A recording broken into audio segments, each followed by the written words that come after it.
All right, we're back here with Jim Carty at Blues and Beyond, and I have Tim Norton, bassist extraordinaire, with me this evening. Thanks for joining me, Tim. Pleasure to be here. Well, I really do appreciate it. And you told me that you got to bounce around my channel a little bit and check out some interviews. I hope you enjoyed that. Yes, very much so. I never tell people to subscribe, share, and like, but I really need to be more proactive about doing that. So, folks, when I have people like Tim on here, I really would love it if you would share these things with your friends who are musically inclined, uh, because I really do get some great guests, and I'm really super happy to have you.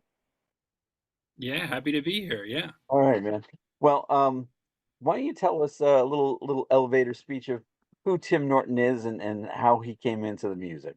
Sure. Okay. Well, I grew up in a pretty musical family. My mother's a singer. She's a classical singer, and I always grew up around music. And pretty much from a young age, whatever instrument I could find, I would just figure out how to play. And I kind of had started leaning towards string instruments. Hmm.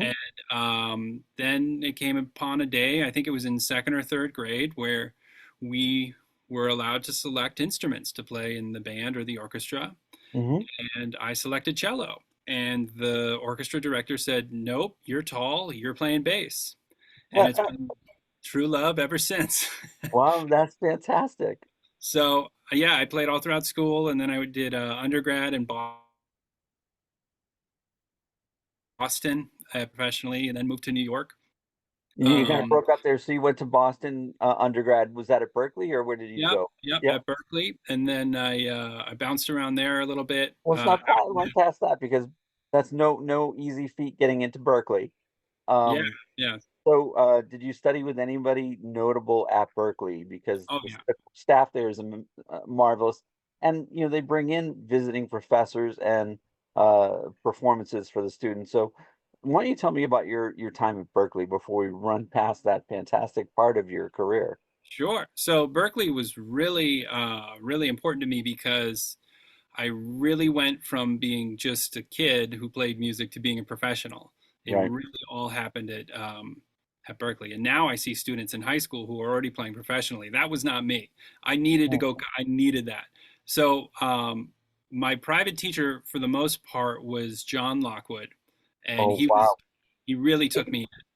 How much better can you get than John Lockwood? Yeah, Come on. no, and he was a big figure for me at that time. He really took me in. Mhm.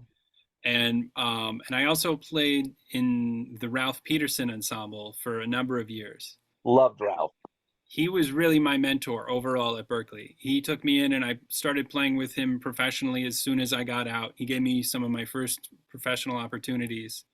And he taught me a lot, most importantly. I learned a lot from Ralph. And Ralph played the Side Door Jazz Club where you're coming on Friday night, March 8th, a lot of times. And I think you saw one of my interviews with Bobby Watson, and he would come with Bobby and a lot of the former jazz messengers, folks who don't know Ralph Peterson, um, talking to Bobby. And I talked to all the guys, the alum of Art Blakey's band when they came, but Bobby made sure to say there was probably nobody on the planet that Art Blakey mentored more effectively, more completely, no one that he loved more like a son than Ralph Peterson, and that Ralph was the closest thing to Art behind Yeah, the kid. right. And more so than his playing, what I think Art Blakey imparted on Ralph was how to be a leader. Yes. And Ralph gave opportunities to kids like me who had never played with anyone before, just, saw talent and gave us a shot. And that being said, it was trial by fire. Hmm. Um, I remember one of the first gigs I played with Ralph. It was Josh Evans. I just called a million tunes, and we ended up playing a few weeks later. And Ralph said right on top of the bandstand, call all the tunes he didn't know last time, and if he doesn't know them yet, um, that's his last gig. But luckily, I put the time in to learn them, so I was safe. Thank God. Yeah. He sounds like he could be a taskmaster, for drum teachers, a lot of the guys that I know that came up in Boston, um, studying under Alan Dawson, and Mm. I guess he was quite the taskmaster as well, and I guess that's that old school way of throwing you in the deep end. Right. And if you look at like even the drummers while I was there who studied with Ralph, who were in his ensemble at school, it was John Pinson, Justin Faulkner, Cush Abady, Mark Whitfield. There were all these drummers who now are just A-list drummers. They all went through Ralph. I was just gonna tell you, I saw you play the Zinc Bar, and I'm accustomed to seeing Mark Whitfield down the Zinc, and used to do Hargrove, Roy Hargrove down at the Zinc. Of course, that was the old Zinc Bar. Yeah, Uh, I haven't been to the new location actually. right. It's probably cleaner and nicer than the old 90 West Houston. I I believe over the pandemic, so it's Yeah, yeah, significantly nicer. Yeah, yeah, yeah. No, I like it to feel as if it's one of those old school small New York jazz clubs though. right. Um, so so you studied with John, got to work with Ralph, and then once you got out of school, well, actually, let's step back. So, were you one of those students that would go down to Wally's and play, or play out elsewhere when you were in school, or did you tour in the summers? I always thought that that was a differentiator for the students at Berkeley, that you knew they were going to succeed if they had that drive to go out and gig actively. Yeah, I definitely started gigging, especially my junior and senior year, Mhm. and then I actually got I was on the Wally's gig 3 nights a week for a number of months. It was Jason Palmer's band, and Mhm. that music was super hard. That gig kicked my butt. That more than just about anything. I mean, it just opened up my whole world where I was really into like hard bop, post bop, and then his whole stuff was like odd time signatures, modern jazz, and it really opened me up a lot to new music. And yeah, there was a steep learning curve. So I started playing with Jason, and then I Alf a little bit, Alan Palmer a little bit, and then I just decided it's time. I felt like once I started playing Wally's regularly, I was just like, all right, I see what Boston has to offer from here, and this is just about it. So let me move to New York. Let me go play with a bunch of other people, and I took the plunge. Good, good. And obviously there was more than just the Wally's Jazz, a great proving ground. Folks who don't know the Boston scene, right near the Berkeley campus, there's a club that's almost 100 years old, I would say, which was Wally's Jazz Cafe. Mm. And a lot of faculty and a lot of the students would go down there and comprise the ensembles down there. And just a great place for students to sit in with faculty or professional musicians in the city. Um, but, so you went to New York, and, uh, did you have any connections in New York when you got there? How did you find, the first steps in New York to be? Mm. Hard. It was hard. Like, When I got there, it seemed like everybody already had a bass player. It seemed like every band, everybody I knew already had someone who knew all their music who they called regularly. mm, So basically, I just started circulating the jam sessions. And what's big in New York is a lot of sessions, like daytime playing, putting sessions together. And it's a great way to meet people. You just branch out that being, you say, hey, can you call a drummer? I don't know anybody that can make it. Then they call a drummer, then you start playing with them, and then they call other people, and before you know it, you know just about everybody. yeah. Good, good. So eventually you did network, and how did you survive before you were pulling together ensembles or getting on people's call list? Well, I actually leaned on, I had a teaching gig. That kind of like, I applied to this teaching gig. It was at a place called Guitar New York, teaching electric bass and guitar and piano. And it paid well enough where I was like, all right, I think I can pull this off. I think I can make rent, and I'm gonna go for it. So that was kind of my supplement to my initial venture into New York jazz world. Thank God for that. And you had that leg up and having the degree from Berkeley, whereas I know a lot of times kids, if they're competent enough, they don't finish at Berkeley, they start touring, and then when they say, "Oh, I'd like to have health insurance and I'd like to have a steady paycheck as well. I'd like to teach," and they don't Yeah, have a degree, even though they're fabulous players. So that was a good plan to finish school, wasn't it? right. Yeah, I'm definitely happy I finished it. Now you have students of your own. You're teaching at Jazz at Lincoln Center and at Syracuse University. I actually went to Christian Brothers Academy up the street from SU myself. Lived in Baldwinsville, New York for a short time. Oh, very well, very good. I Yeah, I know that area. Um, that's where I am now. Actually, this is Syracuse. Youth is on the loose. So you're right, right, I guess, right near campus then, where you hang your hat, or Yeah, I'm on campus. Yeah. yeah, good, good. Now, how is the scene up in Syracuse? So, um, the professional music scene, there's a lot of good pros here. I know some of them through the school, but what's really incredible is the student music scene. It is thriving. Um, Nice. there's a small number of jazz players, but they all gig all the time. They play all weekend, every weekend. And I'm telling them, like, had they gone to one of the main conservatories, like, you wouldn't be gigging right away. You'd have, you know, you'd have to wait. But so they're all playing. There's just all kinds of venues and concerts, series and house concerts, and it's incredible. I feel I'm jealous in a way of these students because they're playing so much. They're all and they have these tight little bands and they're all in demand, and it's so the student scene is really happening, and it's cool to be a part of that from my perspective as a teacher. Yeah, that's kind of a nice offshoot of being a second or third tier sized city Mm. where the students can kind of be a bigger fish in a smaller pond.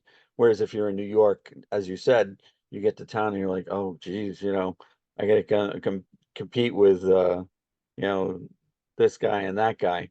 Yeah. Um, I was friendly with Jerry Jamon, who was in New York, for instance. You Mm. know, I remember him telling me there were a couple of decades Aretha Franklin didn't want to go into the studio without anybody else, and he Wow. did so much studio work, and you're like, well, okay, how am I going to go up against a guy that they call the Groove Master, and who Jaco Pastorius is like, I'm just a poor facsimile of Jerry Jamont. You go into the studio, and if you want Jerry Jamont in New York, you're going to get him, for Right. instance. So that's really nice to hear that they get that stage time, because there's no substitute for stage time. Don't you agree? Absolutely not. Absolutely not. Yeah. They 100%. And what else is impressive is a lot of the kids here are music business majors, so they're really savvy and they're hustling all these gigs and they're making promos and they're doing it right. It's not just a handout. Like they have to work a little bit to get something going, Mhm. and they're learning the trade and the industry as well as the craft of playing. If you don't know the business, there's no way to monetize it. It is such a hectic business that like you've got to have that foundation coming out of the gate if you have nothing to fall back on. It's just the booking, how do I get a recording, and how do I monetize the recording, and it's just I, I would say an overwhelming situation for a young person, because it's not as if you're a finance major and you go to Goldman Sachs and they tell you what to do when you pull a paycheck. Right. Yep. There's that independent quality to being a musician, whether or not you want to be. Right, right. I have one friend, Annie Raines, who's a harmonica player in Boston. She says, the thing about being a musician is you wake up every morning unemployed and you have to figure out how to get employment. Yeah, that's true. That's heavy. Yeah. But it's true, and it is heavy. It's a big burden for a young person, Yep. and you have to have that maturity and the confidence to be able to go out and get that employment on your own, Hmm. as you did, just as you went out to sessions and met people. Right. Yeah. Now tell me about what you're doing. Actually, the other thing I wanted to ask is at SU, if someone is interested in that program, how do they get funneled into that? Obviously folks can find their way to Berkeley or other more well-known schools, but sometimes there is uh, some positives of going, as you said, to a place like SU. So tell me about the program in general and how kids may get into it. Sure. Well, there's a couple majors that are really attractive to musicians, Mhm. besides performance. One of them is music industry, which is basically like music business. Yeah. And they have this 5 year track where you get your undergrad and MBA in 5 years. And it's really great for the kids because you get an MBA from Syracuse, which is really competitive. And Absolutely. you also get a ton of playing time and yeah, so that's a really popular one. And then also audio engineering. They have a really good program for that. It's really high tech, and a lot of kids come here and they know right away, I'm going to be working in a studio. That's what I want to do. And again, they end up doing a ton of playing, which is the plus side. Whereas if you go to Berkeley and you do audio engineering, that's kind of all you do. It's very hard to balance both that and playing. Um, so, and then we have a lot of kids that just go to like the business school or the economics or whatever, and then they end up taking all their music electives and playing the whole time anyways, because they're just musicians at heart. Forgive the phone. I forgot to turn it off. Oh, all good. I didn't even hear it. So yeah, it's a great school. And the other thing is all the kids here are smart. It is hard to get into the school. You have to be smart to get in. So it's just really bright. All the kids are bright. You don't deal with behaviors. You don't deal with attitude. That's all. It's just bright kids who come here to work. So that's what's nice about it. Good, good. No, absolutely. Uh, that's fantastic to know. And um, Lincoln Center. So, how is it that you, from a performance perspective, you're you're based out of New York City, is what it sounds like with your ensemble, Hmm. but you're teaching in Syracuse, which is a good shot up the thruway. Yeah. So, how do you make that work? So I'm only here one day a week. Oh, just 1 day a week. 1 day a week, but it is a full day. Usually it's like 11 a.m. to 8 p.m. or no, to 8:30 with like a 10-minute break. Hmm. But that's it. And then I usually come right in and then leave right as soon as I'm done. Um, Okay, so you don't even crash out. So how long of a drive is that for you from the city? I'm early in the morning because I got to be there at 11. So I'm on the road by 6 a.m. And Right. usually no traffic. It's 3.5 hours from the city. Hmm. I live in Astoria in Queens, right next to the bridge, and I just shoot up. In 3 minutes, I'm in the Bronx. In 5 minutes, I'm in New Jersey. So But it's not that bad. But then if they, the other thing is we're in the middle of winter, you get about 100 inches of snow in Syracuse in the winter. Where I was in Baldwinsville, it's a little further north, and we would have gotten about 120. And you get up to like Watertown or Oswego, you're in the 200 inches of snow a year. right, None of that is easy to manage. So you, I'm sure, have encountered some of those lake effect snowstorms up there in Syracuse. there was one day in December where it started coming down, Yeah. and my last three, four students, I just said, look, I do not want to get stuck. I do not want to get stuck up here. I do not want to get stuck in the middle of nowhere.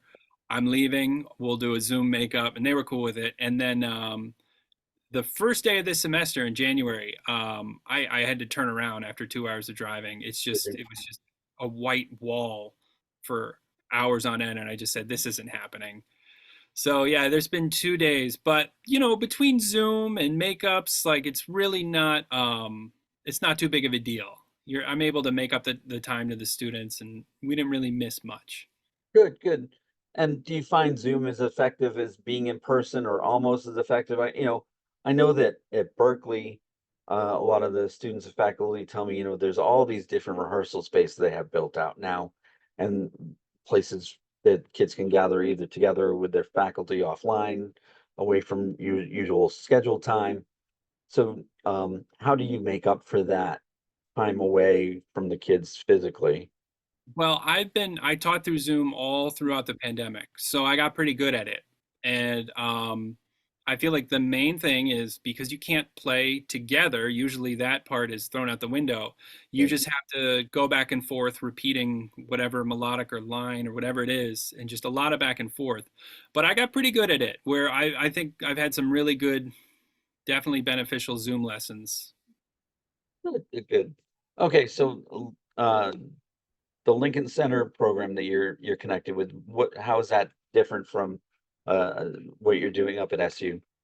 So at Lincoln Center, I teach a number of courses. Two of them are through High School Jazz Academy, and I have two combos, or one combo that's just these really talented high school kids all throughout New York, New Jersey, Connecticut. They all come down. It's like a super group. And those kids are already playing professionally in high school. And they're great. They're really easy to work with, really talented. So with them, I just bring really hard tunes. I bring like Ralph Peterson tunes, and I just throw all this hard material at them and just see what sticks. And then I teach a jazz language course, which is just, you know, just teaching kids how to play this music. Right. And and then I also teach part time with the Swing University, which is their online program, which is really cool. It's international program, so it's basically a series of Zoom classes and workshops, and I do a variety of things with that. And then I also play. I'm just one of the only bassists on staff at Lincoln Center. I don't play with the orchestra; that's its own entity. But Right.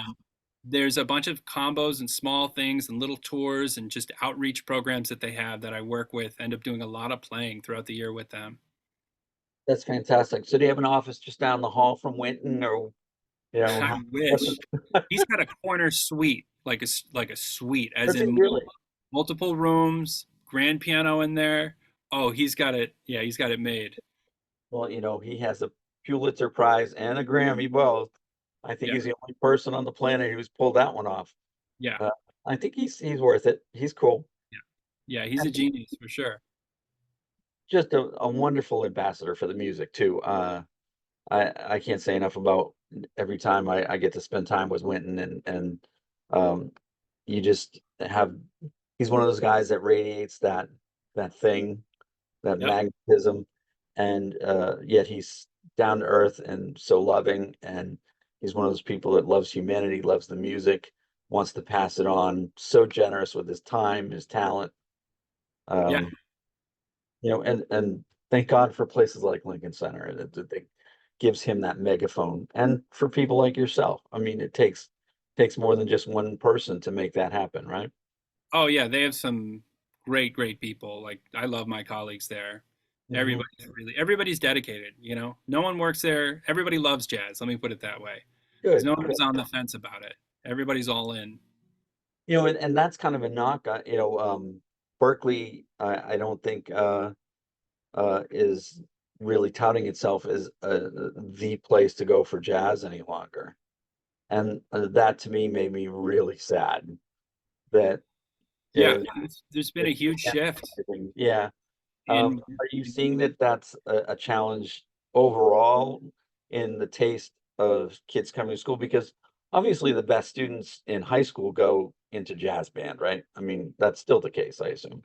Yeah, but I feel like there's a lot of fluidity with which jazz schools are the best and which programs are desirable.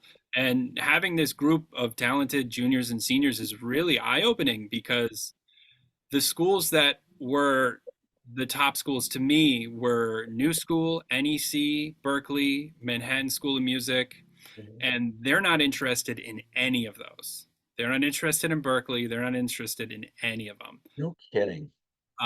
They are these schools in the Midwest that they're really into, and West Coast schools, and just the whole climate of it has shifted. You know, if they want to go on for jazz, they usually want to go somewhere else than those schools.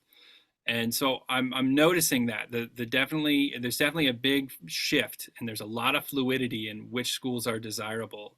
Yeah, they don't even talk about Eastman, which was like the the golden standard of music schools. Right, right. Now, do you think that that's because LA is where um, the movie industry meets the music industry? I know that an awful lot of people that I know shifted at least part-time out to the LA area because they are servicing the motion picture industry, but from the music part of it. Yeah, there's a lot of work out there in Yeah. music in general. And then there's also a healthy jazz scene. A lot of great musicians live out there now. So Mhm. you don't, it's not like you're moving to the middle of nowhere as far as jazz is concerned. Like you can still play jazz professionally and at a high level out there. Right, right. I think Arturo Sandoval told me that. He said, "I can go out, in Oakland or LA, whatever," and he said, it's just great the amount of people that I run into, and, he says, "You a lot of people out here that are very talented." Oh, totally. And with the rise of SF jazz, that's done a ton for the music too. Mhm. Good, good. Well, let's talk about the combo you're bringing to the side door this Friday, March 8th. Super excited about that. Yeah. So I have a mix of old friends and actually I'm really good friends with everybody in the band. That was one thing as a band leader. You got to hire people that you truly love, both as musicians and as people, just to Mhm. have that extra layer of connection with them. The pianist Willem Delisfort, he's an incredibly busy New York pianist, and I'm very lucky and honored that he was available for this date. And I play in his group a lot too. I played in his trio all over. Little Branch a lot, Cellar Dog, all Bar Bayou. We've played all over in his trio. So we have a mutual respect, and we have kind of like one hand cleans the other. And his playing is at such a high level. I was just thrilled that he was available to do it. Mhm. Um, the drummer Jesse Simpson is an old dear friend of mine. I was on tour with him this summer. He actually lives in the Czech Republic, and we did a number of gigs in Eastern Europe. And he reached out to me and he said, "Hey, I'm going to be in town if you know of any gigs." And I'm just like, "Actually, I got a good one for you." Hired, brother.